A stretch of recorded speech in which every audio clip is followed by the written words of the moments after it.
Nigeria has three prominent presidential candidates.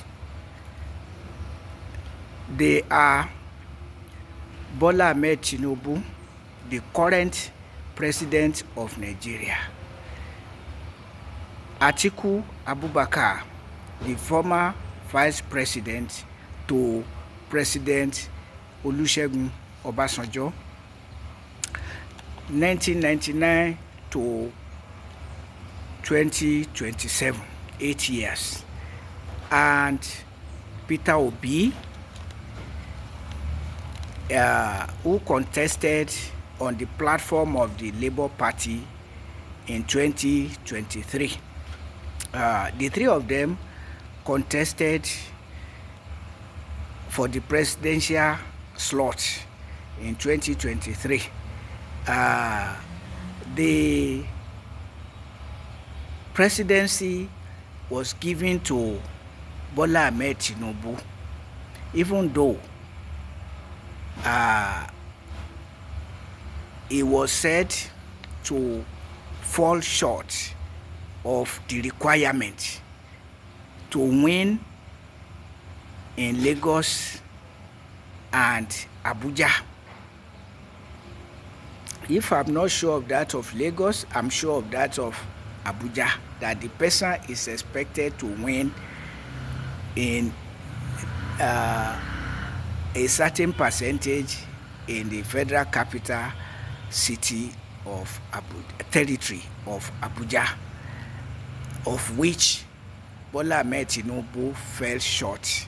But notwithstanding, the presidency was conceded to him and confirmed by the judiciary. But now another opportunity is coming in 2027. 4 years. How long? Not very long, because the time does not stop ticking. The clock does not stop ticking. So by God's grace, we are soon there for another election time. Now, Nigerians must pay greater attention to the issue of justice, not to believe any of those arguing against zonal rotation. So now we have come to accept the north-south rotation to some extent. Yeah, because as far as Atiku Abubakar is concerned, we should not pay attention to zonal rotation. But we must have a sense of justice. We must develop a sense of justice, and equity. Even we have what is called federal character. That means you don't concentrate opportunity in a particular section of the country, it must go round. Why should that of the presidential position be different? Except that some people are over-ambitious and they want to feed from confusion. So, survivor of the fittest. Not in the animal kingdom, but in human kingdom, survivor of the fittest. The unfit can go to hell. That is the implication when you say you don't want to go zone by zone. And now look at the present situation in which somebody from a zone that has produced the president of Nigeria in the recent history of Nigeria insists on becoming the president, and now is the president. What is the consequence? We are having the worst ruler Nigeria has ever had. There was a time people thought that General Sani Abacha was the worst ruler. It's true that it is true that Nigerians faced hardship under Sani Abacha.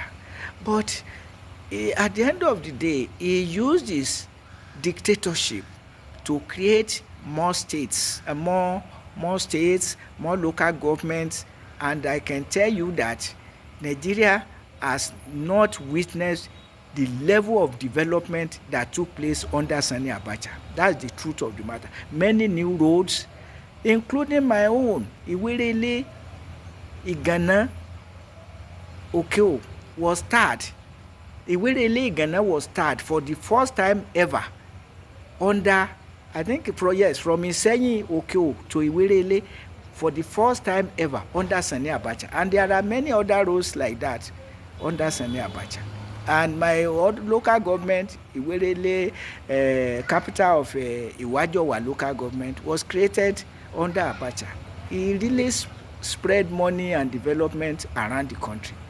So, and when you think of that, sincerely, you want to bring Abacha back with some modifications to his political dictatorship. But otherwise, his economy was better than Obasanjo's economy. That's the truth. And he didn't owe anybody. He left behind a lot of money squandered by General Absalam Abubakar, who succeeded him after he died suddenly. That man and his companions looted the huge amount of money left in Nigeria's foreign reserve. That's the truth. In the name of African sport, squandered all the money, wasted all the money. We've never seen that kind of economy. That's the truth. Now, let us go back to the All Progressives Congress that brought about zonal injustice against the Southeast. Zonal injustice. And also religious marginalization, insisting that Bọla Ahmed Tinubu, a Muslim, must choose another Muslim from the north to be his running mate. So two forms of injustices: zonal injustice and religious injustice. Although I'm not a Muslim, I'm not a Christian, I'm an adherent of African traditional religion, but to insist that a Muslim must choose another Muslim as running mate, so even I don't need to be a Christian or Muslim to say this is not fair. And zonally also marginalized the Southeast. Why? 3 zones in the South: Southwest, South-South, Southeast. Southwest and South-South have had a shot at the presidency. Why not allow the 3rd zone to produce the president? So those who are opposing zonal rotation, no. The justice must be seen to be done. Otherwise, you see, you have this type of situation we have now: religious inequality, political inequality. So, if Nigerians want a positive change, even in the name of justice and equity, the president should come from the Southeast. Let us right the wrong created by the All Progressives Congress. Let us right it and go for Peter Obi. Another reason is that the APC has been at it since 2015. In 2015, they promised that they lied.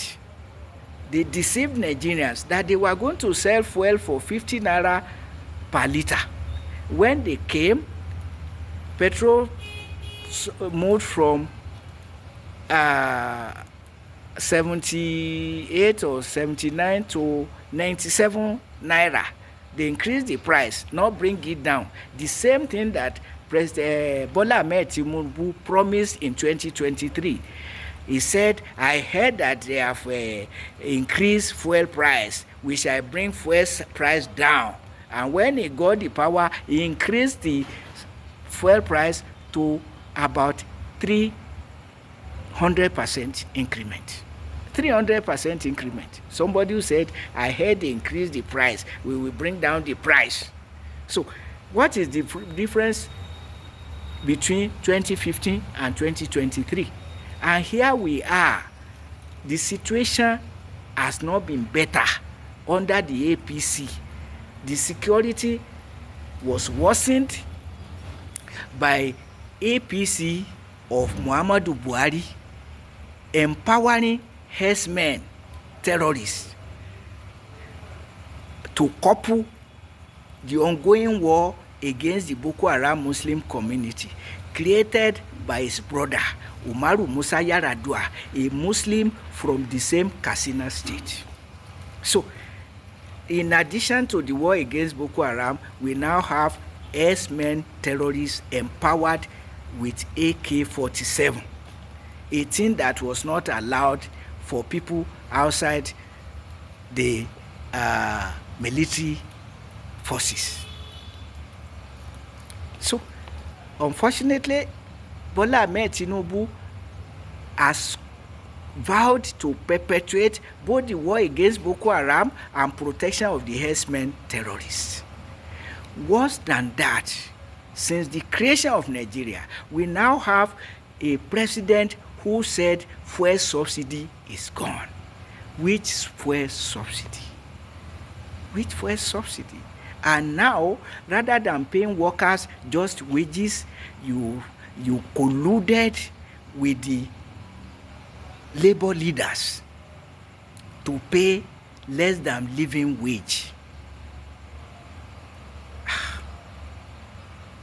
Remove, and now not only removing subsidy from fuel, subsidy in code, because there's nothing like fuel subsidy. Nigeria is living on fuel money. So, but now you remove subsidy from fuel. Rather than making the electricity better, you say you remove subsidy from electricity. The national grid has been collapsing more than Nigerians ever experienced. So, what has this guy to show? Even education, rather than funding it well, all prices have gone up. You now ask poor students to come and be getting loan. How many students are not poor? Particularly paying workers 70,000 minimum wage. With the rate of inflation in town, cost of transportation, cost of food, cost of living, everything skyrocketed beyond human imagination. So, and from the record of Peter Obi that we had in Anambra State, he left a huge sum of money for Anambra State, saying that, and that was true, that he didn't have much time to do much project. So rather than starting and without knowing what his successor would do, he thought it was better to fix the money and get it to yield interest for Anambra State. But unfortunately, after he left power, we don't know what happened to it. My only reservation about Peter Obi is, how do we get a president that we put Nigeria that we put religion where Nigeria's constitution put it, in the private realm, and not for Nigeria to be running National Hajj Commission of Nigeria, pilgrimage boards of Nigeria at state and federal levels, because it's part of the illegalities being perpetrated by those who swore to uphold Nigeria's constitution. But talking about the three popular presidential candidates, Nigerians should please, for their own sake, go all out, rise massively and be seen to rise massively in support of Peter Obi. Otherwise, the paradigm will not shift. It has not shifted since 2015 till date. So where is the hope it will change in less than 2 years? Is it about restructuring Nigeria? Is it about ending S-men terrorism? Is it about ending the war against Boko Haram so that Nigeria can enjoy internal peace and progress? For progress.